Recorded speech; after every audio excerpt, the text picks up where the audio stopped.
Welcome back, everyone, to the Jon Krawczynski Show. I am Jon Krawczynski from The Athletic, Timberwolves and NBA writer, and the namesake of the show. We usually have a host here in Jim Souhan. He is on vacation this week, and oftentimes you'll hear me bring in another guest to join me on the shows when Jim is gone. I'm trying something a little different this week. I'm going to go solo this week on free agency, on the draft, on kind of the upcoming prospects for this Timberwolves offseason and what we have seen so far. I have seen Zach Lowe do it. I've seen Bill Simmons do it. Why can't Jon Krawczynski do it on the Jon Krawczynski Show? So I'm looking forward to it. We will dive in to all manner of the Wolves free agency approach, of the outlook of the rest of the Western Conference, of what's happening with the draft picks, of saying goodbye to Nickeil Alexander-Walker, all of those things coming up here on the Jon Krawczynski Show. We are coming to you live from the Aquarius Home Services Studios. Scott for Aquarius. Summer's all about fun, not flickering lights and faulty plumbing. From fixing that runaway toilet and not so hot water heater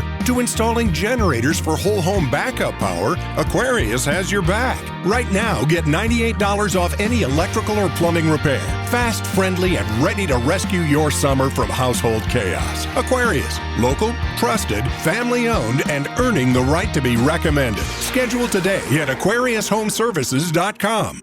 Hey, it's Mark Rosen with a reminder to tune into my podcast, Rosen Sports Monday, every week here on Talk North Sports. We cover the gamut from the broadcasting industry to the sports personalities in town.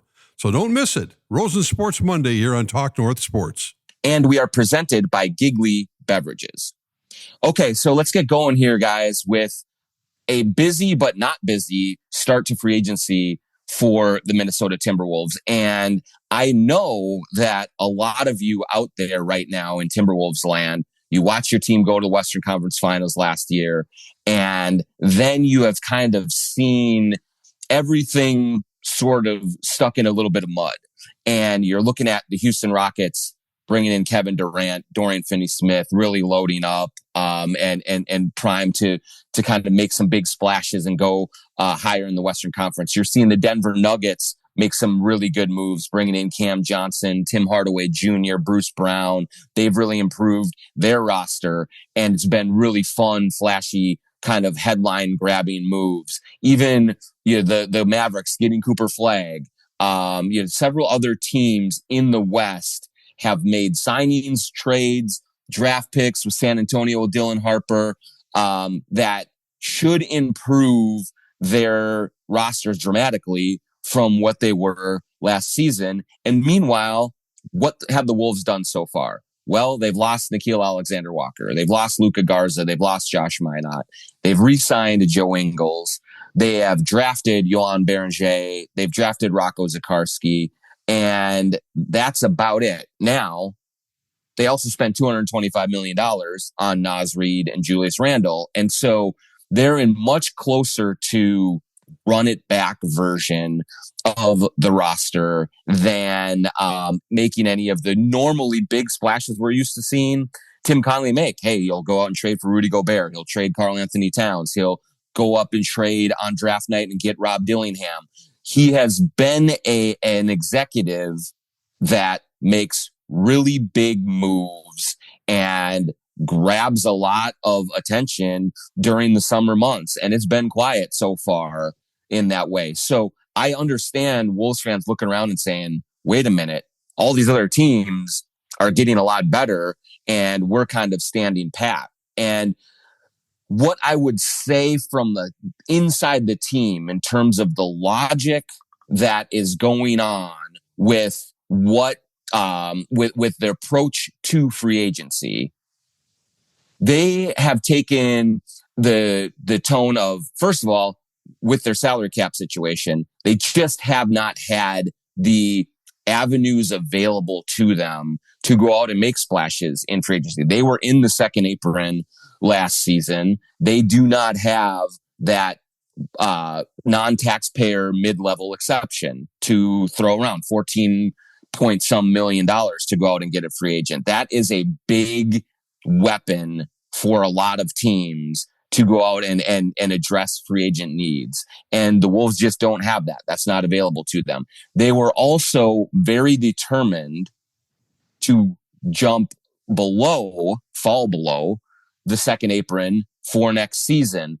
And why would you say that? Well, it's because Alex Rodriguez and Mark Laurie are cheap and they've just taken over the team and they don't want to spend the money. That's not the case in this situation.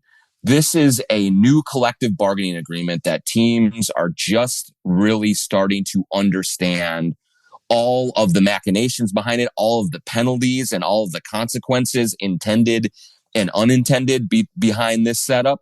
And so what we have learned now as we go into essentially the second year of this is that the second apron is the hard cap that ownership has wanted forever and ever. Now you can go over that second apron. You can go into it. The Wolves were in it last season. But there are so many roster implications to going over that second apron that for multiple years in a row that it compels teams, unless they are really ready to win a championship, to drop below it and make sure that they can sort of reset the clock on the second apron. So for example, for the Timberwolves, when you are a second apron team, you cannot aggregate players in a trade for salary. So you can't send out two players for one, which means that, hey, if you wanted to trade for Kevin Durant, you couldn't send out multiple players to bring him in until July 6th when they drop below the first apron. And so you also, the longer that you are in the second apron, you run the risk of having your first round draft pick frozen at the bottom of the round. Now that's a huge thing for teams that are contending teams to try and restock their roster with young and cheap talent. And so if you have it frozen at the bottom of the round, you're really stuck in terms of being able to add quality players for a little bit of money and sustain whatever success you have. And so the Timberwolves went into this free agency period and into the draft essentially with the mandate and the goal to get under the second apron so they could reset that clock. And that is why they moved down in the draft from 31, trading back a little bit, try to get a little bit more cushion financially and get a player in Rocco Zikarsky who is a two-way player who won't count against their main salary cap with their to kind of add in, I would say, the extra money and the extra roster spot that you need. And so they're maneuvering that way. That's why they were so aggressive in signing Julius Randle and Naz Reid back, because if they lost those guys in free agency, they did not have the salary cap slot to fill those same similar types of talent with similar types of money. They couldn't have signed someone on the open market for $30 million a year like they did Julius Randle. They couldn't have signed someone for $25 million a year like Naz Reid. So they were kind of up against it from a financial perspective in terms of why, they had to let Nickeil Alexander-Walker go and why they kind of chose to run it back the way that they are. There is another element, though, to why the Timberwolves are running it back right now. And the belief is that they are very close. They've been into the Western Conference Finals 2 years in a row, and they need some continuity now, building toward another run toward a championship.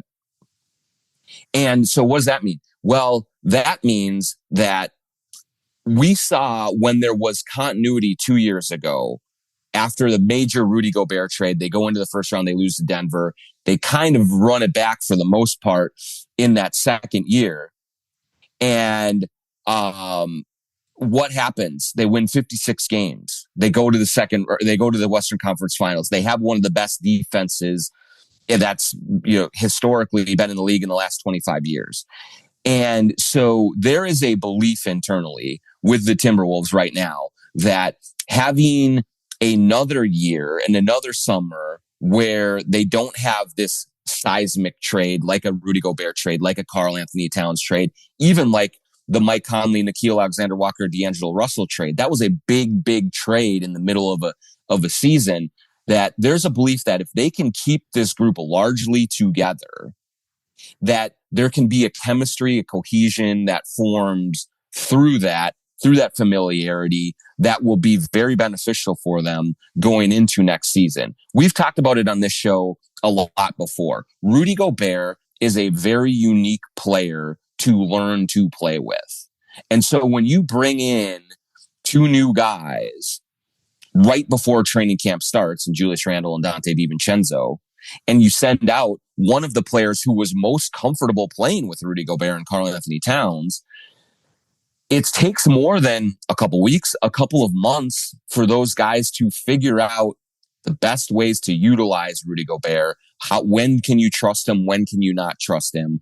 How do you work around him defensively? How do you take advantage of his screening offensively? Maybe how can we find him for more lob passes on offense? And it takes a good year of playing with him to figure all of that out and to get comfortable. And so there is a belief internally that you come back next year, you have a full summer working out together. You have a full training camp. Everyone is in place. DiVincenzo's here. Randall is here. Gobert is here. Gobert's spending a bunch of the summer here, from what I understand. He's working out, at the facility, doing things like that, not playing in any kind of international play for the first time in a couple of years, which I think is a great thing for the Timberwolves. And so he can kind of work on getting his body back ready to go. And just working on kind of individual stuff to sharpen his game and get ready for this season. I think that's good. And then finally, they have young guys on their roster that are going to step into those Nickeil Alexander-Walker minutes. It's Terrence Shannon Jr., it's Rob Dillingham, and it's, Jalen Clark, maybe even Leonard Miller at times, who knows? But there are young guys that are going to come in here and be able to, they believe, make an impact. And so as much as this is running it back, there are still going to be some significant differences in the rotation next season. You're going to see a lot more Dillingham. You're going to see a lot more Shannon. You may see more Jalen Clark and Leonard Miller. And so that all kind of gives them the belief that, hey, yes, we have a lot of the similar guys that got wiped out by Oklahoma City in the Western Conference Finals, but there's going to be enough different here to say we can throw a few different pitches now. We're going to have more continuity. We're going to have more chemistry. We're going to have more youth, more energy. And so that's what they're banking on going into this next season. I know it's frustrating for Wolves fans to say, gosh, dang, like the Nuggets are getting Tim Hardaway Jr. and Jonas Valanciunas. What are we getting? The Rockets are going to get Dorian Finney-Smith. What are we getting? That's a real thing to look at. I do think the West is even better than it was last year. So the hill is going to be steeper to climb. But I do think that there is reason to believe that Tim Connolly, Chris Finch are going to be able to do some different things with this roster configuration going into next season to give them some optimism that they can still be very much competing for deep playoff runs. Who knows, if you get lucky, if things go the right way, maybe you even go a step further. They're not going to be the favorites in the West. Absolutely not even close. But if you look at some of the odds makers out there, they're around fourth, around fifth in the league in terms of the chances of going and winning a championship. That's pretty darn good, especially when you think of Timberwolves seasons for 20 years in a row where it's just like they have no chance at all. So I would say don't panic, Timberwolves fans, but I understand your concern. We will see how this all comes together. It's not as exciting. It's not as sexy as going out and making a bunch of trades, making a bunch of free agent acquisitions. But I do think that this is a really good roster with some really intriguing parts on the back end of the rotation that could have good seasons. And so that's my overarching thoughts for free agency to start. And we will get more into that as we go forward here. We are going to talk about the draft. We're going to talk a little bit more about Rob Dillingham. We will get into why is Joe Ingles coming back. We'll say goodbye to Nickeil Alexander-Walker and a little bit more. But first, let's listen to Jim Souhan on Giggly beverages. I want to tell you about Giggly THC beverages. So my wife and I have them frequently, especially on weeknights and work nights. And we use the promo code Giggly North to get a discount on your first order at giggly.com. That's GIGLI.com. Also, they just sent out an email. They're having a lot of fun with this stuff. They also have edibles as well as the drinks. And they put out a list. 5 key effects of THC from edibles and drinks. 1 is it encourages relaxation. Number 2 is it eases tension. Number 3 is it inspires creativity. Number 4 is it brings on better sleep. And number 5, get your giggle on. Of course, it can improve your mood. My experience, my wife and I, we haven't had the edibles. We've only had the drinks, the teas, the cocktails, the seltzers. What I love, all those things are true. The relaxation, the good sleep. But to me, the best part of all of it is I can have something that tastes like a cocktail. It tastes really good. It gives you that little kick. And I wake up feeling great. I slept well. I don't have a hangover. I don't feel lethargic. I don't have to recover from anything. I get up and I'm ready to roll. My dogs really appreciate that. So Giggly.com, Giggly North is the promo code. Check them out. They're quick trips. They're everywhere. You can pretty much find any kind of beverages. And thank you to Giggly. And I'll remind you that if you're in the market for a new luxury vehicle, look no further than our good friend Charlie Swanson at Lexus. Whether you're on the west or the east side of the Twin Cities, they've got you covered with 2 great locations, Lexus of Wayzata and Lexus of Maplewood. Check out the all-new Lexus TX, a spacious SUV with 3 rows of seating and plenty of room for all your gear. Head over to lexusofwayzata.com or lexusofmaplewood.com for details and to find your next ride today. All right, we're back here now with the Jon Krawczynski Show here on Talk North. And Jim Souhan, again, is on vacation. So I'm flying solo, trying something a little different here. See if you guys like this. See if you get tired of my voice by the end of it. But I want to get now into some of the free agent machinations and why things went the way that they did early on in the free agent period. I will admit, as a beat writer, as someone plugged in and talking to people all the time, one of the things that caught me off guard in the early parts of free agency was that Joe Ingles resigned a 1-year deal. I assumed that Ingles was going to be done, was going to be moving on. Maybe he retires. Maybe he found another team to give him another chance for one more season. But I was looking at kind of the landscape of the West. I was looking at what the decisions the Timberwolves had to make. And I was thinking, Joe Ingles, hey, he was a good soldier last year, great teammate. And it was fun having him around, but time to move on. Then their first real move is signing Joe Ingles to a minimum contract to bring in to take one of the roster spots again. And you're saying, why did that happen? First of all, $3.6 million for Joe Ingles. It only counts like 2.5 million against the cap because he is a vested veteran. He's been in the league as long as he has. So it is a minimum deal. And I kind of talked to some people about it, figured out, what was the motivation behind it.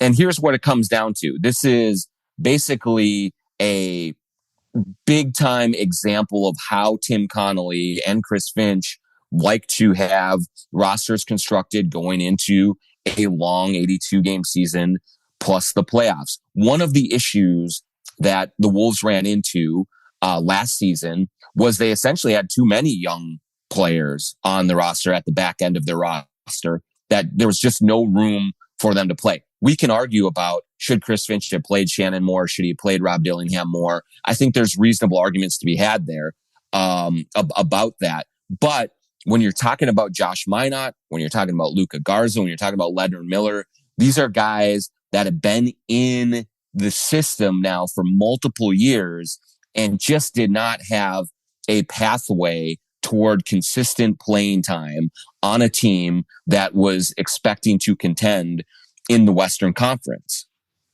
And so they essentially had some conversations with both Garza and Minott after the season came to a close. And Minott in particular, from what I'm told, said, hey guys, appreciated the time here. I've enjoyed it, but I need to be able to go somewhere and play. And I need to find something going into year 4 now of, some kind of consistent playing time, or at least a chance to compete for consistent playing time. Can you please, decline my option and let me become a free agent? The Wolves said, you know what, Josh, you've been a good soldier here. Yes, we'll do that for you. We're not going to stand in your way, because with Terrence Shannon Jr., with Jalen Clark, with Jaden McDaniels, with all of their wings, there just was not going to be an opportunity for Josh Minott to get consistent minutes on this team. And so they granted him his release, granted him his free agency, and he signed with the Boston Celtics, who are kind of in this limbo rebuilding mode themselves, and might have a little bit of a pathway for Minott to compete for some minutes there. Same thing with Luka Garza, in terms of they looked at all of the great work that Luka had put in over the last 3 seasons. He busted his butt in practice, killed the G League. And then when he got his limited opportunities filling in for injuries in the front court, acquitted well. Had some defensive issues, not really much of a passer, but an NBA level scorer, a good offensive rebounder, and just a really good teammate that people really were rooting for. And so Tim Connolly and the Wolves front office, talked with Mark Bartelstein, Luka Garza's free agent. It's just, hey, if he has an opportunity to get some guaranteed money on a team where there is, again, another pathway toward getting minutes in the front court, we're not going to stand in his way. We're going to do right by Luka Garza. They could have kept him. They could have played hardball with Luka, exercised his option, brought him back to a team where he was stuck behind Julius Randle, Rudy Gobert, Naz Reid, and now Johan Berenger comes in as a first-round pick, and even Zakarsky is a second-round pick. There'll be some developmental priorities for him. And the front court is just packed. There's just no real discernible way for Luka Garza to get any kind of consistent minutes unless catastrophe strikes. Rudy gets hurt. Randall gets hurt. A bunch of guys go down. There just was not that pathway. And so they said, Luka, if you can do this, if you can find a better opportunity for yourself, we will let that happen. Go ahead. Luka gets the Boston Celtics again. The Celtics have traded Porzingis. They may lose Al Horford in free agency. There is the potential for real minutes with the Boston Celtics front court for Luka Garza. He goes there, he can be a backup and maybe even play almost on a nightly basis, depending on what happens with some of the rest of the moves that the Celtics do make. And so Garza goes out. And so those are 2 young guys, Minott and Garza, shown flashes of ability. And you're thinking, gosh, why are the Wolves letting these guys go and signing Joe Ingles back?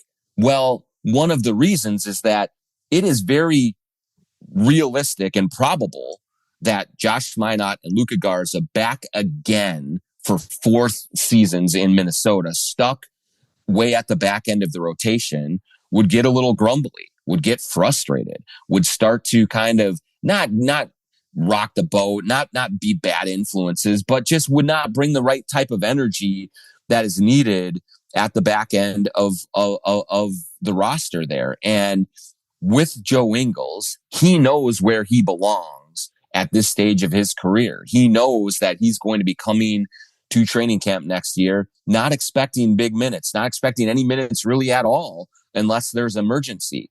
But Ingles, if you talk to all the players in the locker room, if you talk to coaches and executives, he's really valued as a veteran who can speak, straight with players who are messing up on the court. He has the respect to be able to give them honest feedback and get into them when they're not doing what they need to be doing. He also is very good at encouraging them when they're down, getting them through some tougher times. He helps lobby and politic the referees during the games. He does all sorts of things, that bring value to the team outside of playing in the games. And for that 14th or 15th spot in the roster, sometimes it's good to have a veteran in that place that just knows the lay of the land and is not going to be one that's grumbling, one that's going to be kind of politicking behind the scenes, that is going to be, rocking the boat, stirring the pot, whatever euphemism you want to use.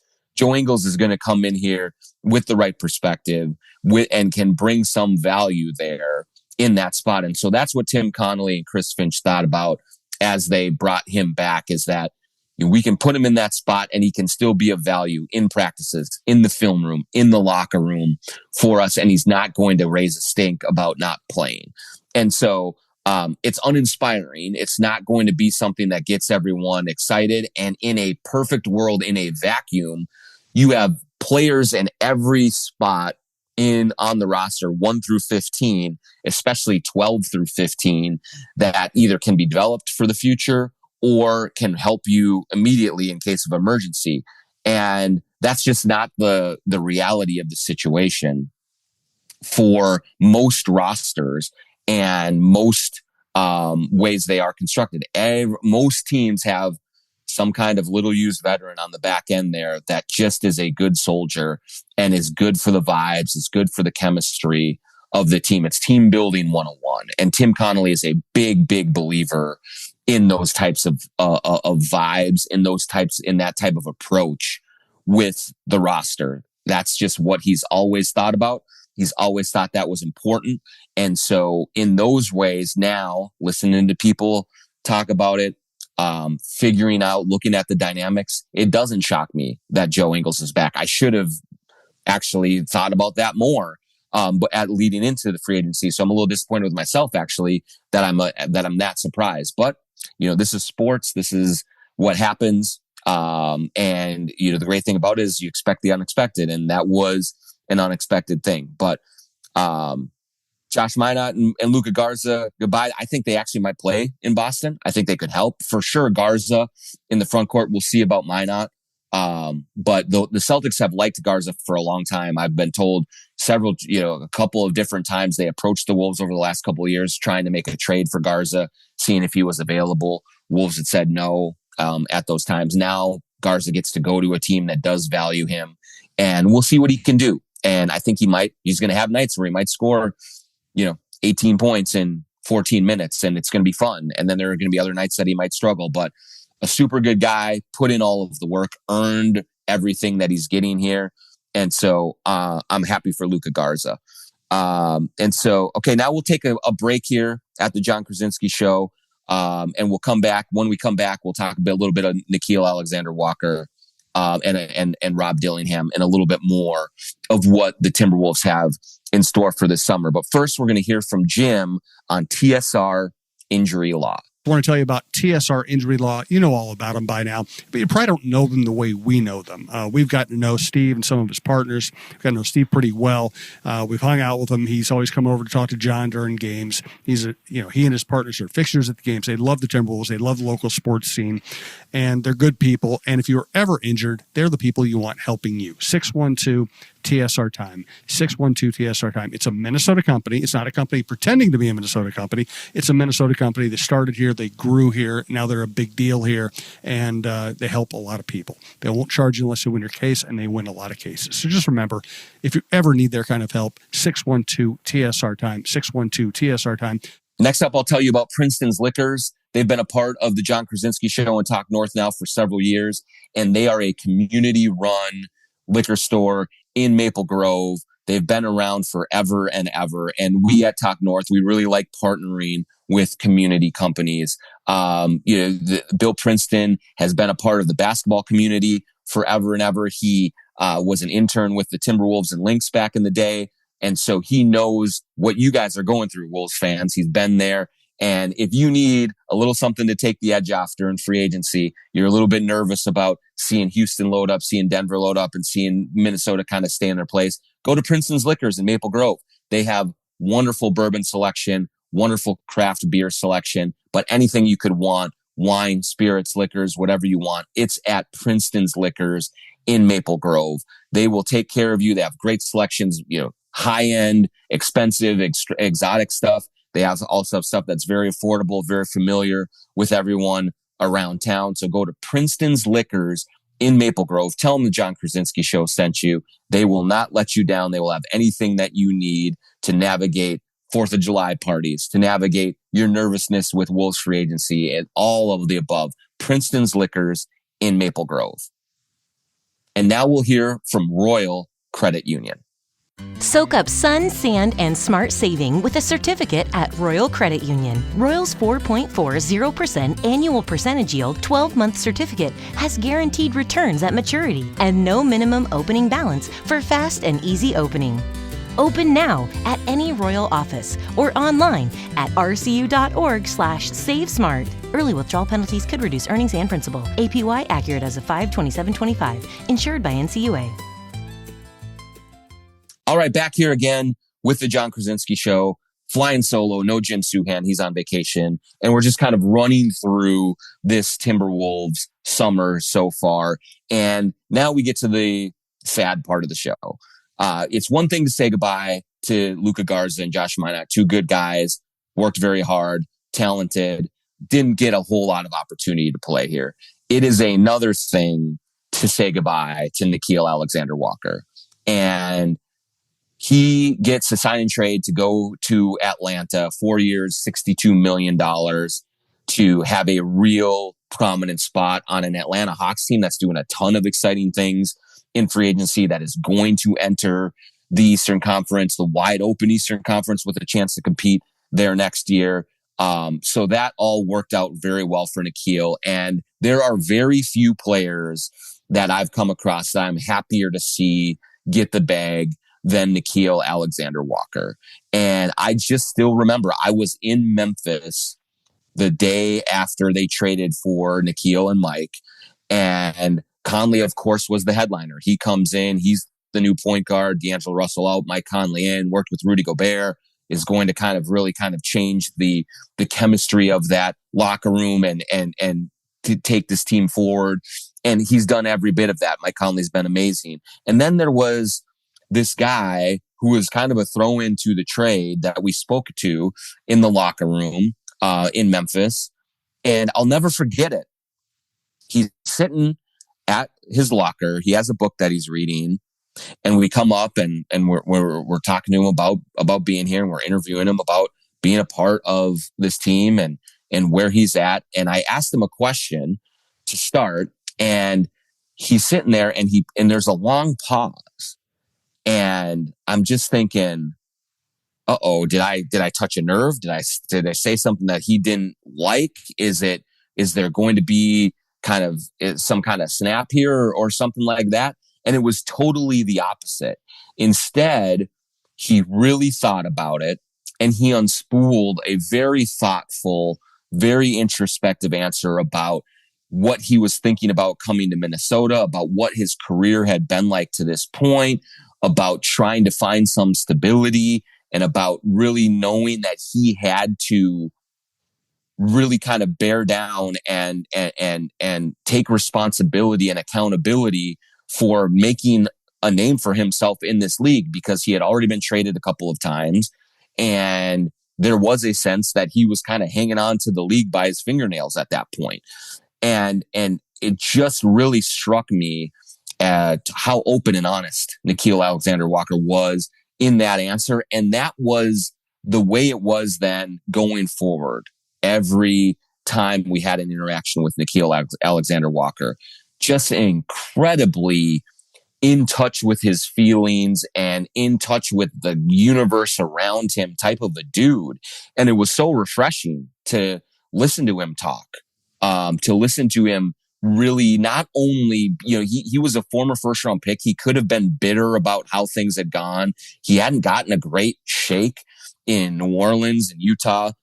He had a bunch of different coaches. So there's a lot of excuses that Nickeil Alexander-Walker could have made for why his career had not really taken off by that point.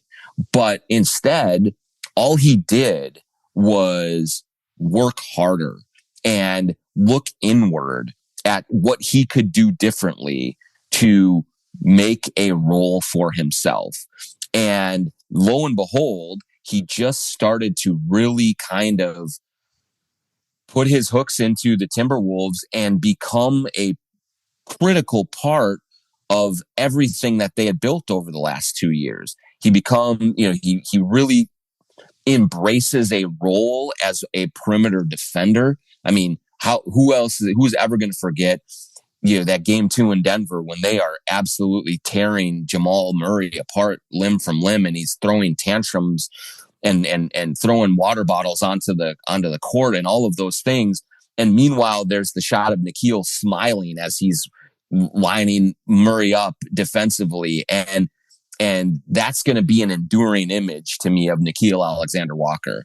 And just the way that he tailored his game, came into the league thinking he was going to be a big scoring point guard, and instead understood that there was a niche for him to fill defensively, and there was a niche for him to fill as a glue guy.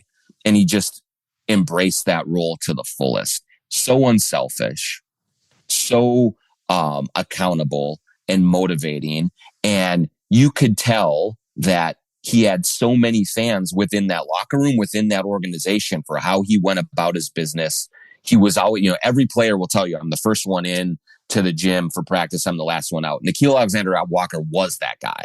Like, he was always in early, getting his shots up, going through his routines, understanding the mental part of the game that was so important for him in believing in himself and establishing those routines and going through them meticulously and using what worked to propel him forward. He was one of my favorite interviews. He was one of just my favorite dudes just to, kind of chop it up with in the locker room and, not talk about anything on the record, but just exchanging ideas on books, on movies, on culture, on basketball, on teammates, on the world in general. And just an enormously important part of these last 2 runs to the Western Conference Finals for the Wolves. I think that I've seen over the last couple of days now, there are all these edits on TikTok and Twitter and saying goodbye to Nickeil, and fans are really putting in a lot of effort into, showing their emotions and saying thank you to that. And he deserves every bit of what he's getting right now, all of that love. And, I just couldn't be happier for the guy. I'm sorry to see him go, but he deserved it. And part of this collective bargaining agreement, especially for role players, is, the task of the team is to develop them, to improve them, and then to get them to a point where they price themselves out of your team and they go somewhere else.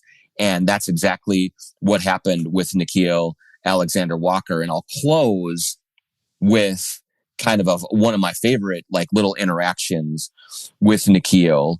I remember I was in the Timberwolves team store at Target Center before a game one time, and you look at all the jerseys that are for sale. There's Ant, there's Randall, there's Gobert, there's the big stars, there's even Dillingham first round draft pick, those kinds of bigger names, sexier names that are available. But then one of the sections, one of the racks was filled with Nickeil Alexander-Walker jerseys, number 9. And they were right there. And there was a ton of them that were available. And so I took a picture of it because it just really struck me, because how many team stores are you going to go into around the league, and the 7th or 8th guy in the rotation has enough demand for his jersey that the team just stocks it regularly and keeps it there.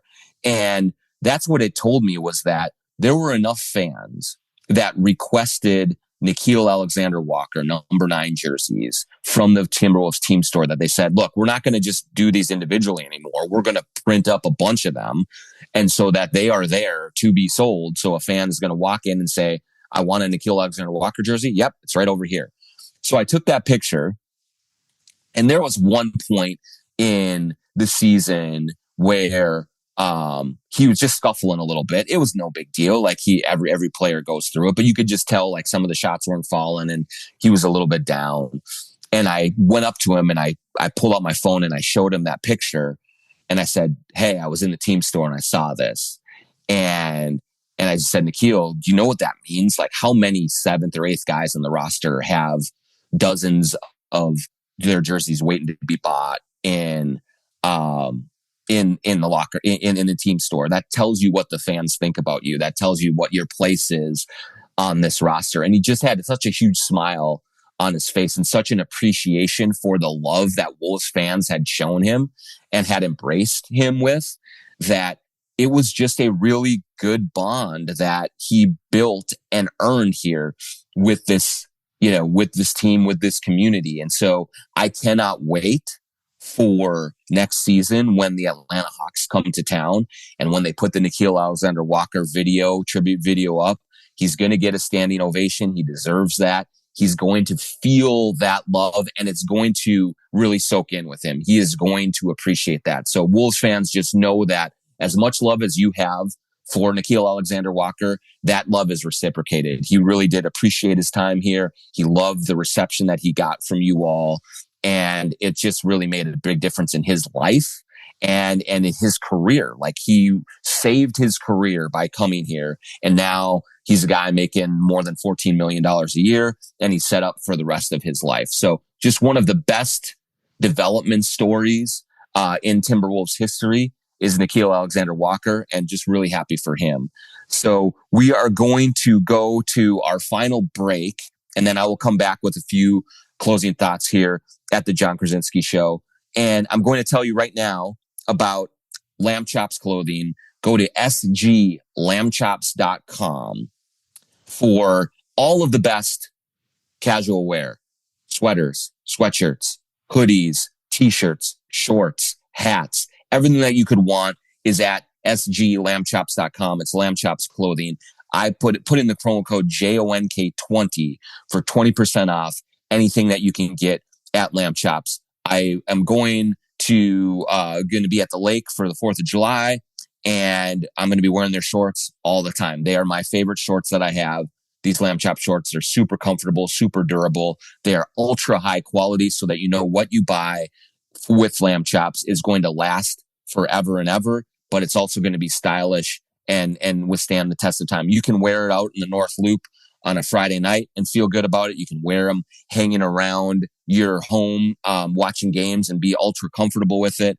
sglambchops.com. The promo code is JONK20 for 20% off. And we will answer now a Twitter question for a free giveaway from Lamb Chops. And the Twitter question is from Matt Lundeen, M Lundeen 1212. How realistic is it that Damian Lillard would sign here? And if so, what type of contract would that take? Damian Lillard, for those of you who don't know, I'm sure everyone does know if you're listening to the show, had his contract waived and stretched by the Milwaukee Bucks because they were kind of desperate to build something around Giannis Antetokounmpo to keep him happy in Milwaukee. And so they created that room to sign Miles Turner to a big deal by waiving and stretching Damian Lillard. It was a shocking kind of a move, but it makes Lillard a free agent, and he is going to get his full contract going forward. So he is free to sign for a vet minimum deal. He's free to sign for a very small amount, and can kind of pick his spot where he wants to go. Why did they waive and stretch him? He has a torn Achilles. He's going to miss most, if not all, of this next season while he's recovering and rehabilitating from that. So for that reason in particular, I don't think it's very realistic that the Wolves would sign Damian Lillard. Number one is that they have guys that they are going to play, but if they're going to use a spot on a point guard, which I believe they would like to add another ball handler, they want someone that can give them some minutes should Rob Dillingham get hurt, should Mike Conley struggle, whatever it is. And so Damian Lillard just won't be able to do that for most all of the year. The other thing I wonder about with Damian Lillard, it didn't sound like it was the greatest experience for him in Milwaukee. He moved a long ways away from his family in Portland, and the acclimation to Milwaukee was not super smooth. Minneapolis is similar to Milwaukee. Would he want to be here? I mean, he would have a chance to compete for the Western Conference and to win in the playoffs. But I just don't get the sense that the Wolves would be very high on this list, even if they were interested in him. And I think that with other needs, with the need for guys who can contribute, I just don't think that they're going to go for Damian Lillard. But I answer this question because, Matt, you're one of dozens of people who have asked me about Damian Lillard and the Wolves over the last day or so since this happened. I just am not thinking that it's very realistic at all, and that he will go. Maybe it's Miami, maybe it's Golden State. He's from Oakland, something like that going forward. So I wouldn't hold your breath for Dame time with Ant going forward. You never know, but I think it's very unrealistic at this point. But thanks, Matt, for your question. And thanks to Lamb Chops. Again, promo code JONK20 at sglambchops.com for 20% off everything that they have at that store. And so we will wrap up now, just kind of with a quick big picture thought on where the Wolves stand here right now. And one of the things kind of building off of the Twitter question is, what are they going to do at point guard? They need another point guard. They need another ball handler. This is going to be a disaster with just Mike Conley and Rob Dillingham. And I'm telling you guys that everything that has happened to this point has been a stamp of confidence in Rob Dillingham. When you think about what they did in the draft, drafting Yoann Beringer, a big center at 17, there were a couple of guards that were available right there that they could have taken if they had real doubts about their point guard position. They knew that Nickeil Alexander-Walker was going to be leaving at that point. And so they could have taken Walter Clayton Jr., went the next pick to Utah. They could have taken the Illinois point guard, who went at 20 to Miami. Two smart teams, Utah and Miami, taking these players. You think, okay, like they're highly thought of. I think the Wolves did like both of those guys. They love Beringer, and there'll be more at The Athletic about that in the coming days, about Beringer and about where he fits in and what they think his potential is. But also they did not take a guard there because they believe that Dillingham, who was the 8th overall pick last year, is going to have a chance to make a leap and be ready for a much bigger role in the rotation this season. He did not play much last year. I don't blame Finch for not putting a ton on him as a 19, 20-year-old point guard on a team that needed to win so many games during the regular season just to get out of the play-in. That was high pressure. And so I get why Finch didn't do it, but they are now operating, whereas Finch is not going to have any choice really but to play Dillingham and play Dillingham a lot. I think Dante DiVincenzo could start at point guard. Remember, he was starting at point guard for the 5 games before he got injured in January. They were playing very well. It was going well. And then he came back and came off of the bench. So yeah, you have that option. You have Mike Conley back again, and we'll see kind of what the role is there. I assume that there's going to be a bit of a reduced role, less games, fewer minutes, things of that nature. But ultimately also all of this, even if they were to bring in a Malcolm Brogdon, even if they were to go out and get another veteran point guard to add to the mix, it all is shaping up to say, they are telling you, we think Rob Dillingham is ready for this. And he does a lot of things that nobody else on the Wolves does. Shot creation. He is really fast. They were, I think, last in transition off opponent misses last year. Our good friend Jake Painting pointed that out on Twitter today. And Dillingham can catch and go. There are going to be elements that he can bring to the team that are absent from almost everyone else. Now, will he turn the ball over a little bit? Yeah. Will he struggle a little bit defensively? Maybe. Where is his shot? We'll see about that and how consistent he can be there. But I just think that when you put all of the pieces of this puzzle together of what they've done with Naz Reid and Julius Randle, letting Nickeil Alexander-Walker go, what they've done in the draft, what they've done with free agency so far in that approach, it all tells us that they believe in Rob Dillingham. Is that right or wrong? We will find out soon enough. But I do think people have kind of forgotten that, hey, this was actually a really highly thought of guy. This, they got up to number 8 to take him. He was kind of viewed at the time as one of the best pure scorers in the draft, electric, kind of quickness, brings a lot to the table that way. And so I don't think that an unimpressive rookie season with some injuries on a team that was just not ready to turn over so much to a rookie point guard should be meaning that you think Rob Dillingham is bust. I don't think so. I think he can really help this team. And clearly Tim Connolly and this front office really believe that as well with the way things have been set up. So keep an eye out. Summer League should be fun watching Rob Dillingham play out there, see how far that he's come in that regard. And he's going to have a lot of responsibility on his shoulders. And I think he wants that. So that was just my closing thought. Again, thank you for sticking with me through this whole thing. I kind of rambled a little bit, but interested to hear what you guys all think of a solo Jon Krawczynski show here.